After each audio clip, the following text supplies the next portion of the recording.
To make these crab cakes, all you need is imitation crab meat. And I do have 6 packages of crab meat.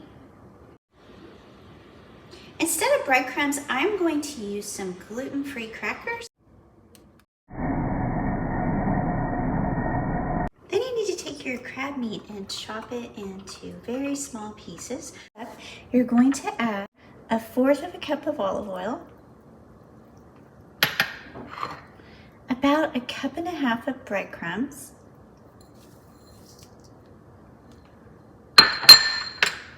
two tablespoons of chives, a tablespoon of garlic powder, a tablespoon of sweet paprika, a tablespoon of smoked paprika, a teaspoon of salt, and 1/2 teaspoon of pepper. You also need a tablespoon of onion powder and about 2 tablespoons of parsley. You also need to add 1 egg to this mixture, and I am replacing my egg with a flaxseed egg. You can use a regular egg if you want to. Up all the ingredients.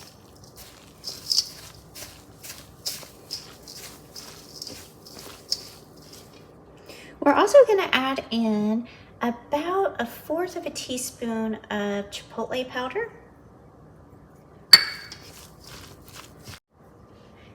Now that our crab mixture is blended, we are going to form crab cakes. So you're going to take a ball and form it. It should form pretty nicely there. And then I've laid out some parchment paper, and I'm going to put each one on the parchment, and then you're just going to smash it down.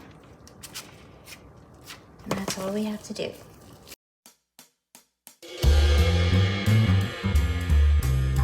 This recipe made 16 crab cakes, so I'm going to pop them in the freezer and use most of them during the week for easy meals. But we'll go ahead and cook a few so you can see how delicious they turned out.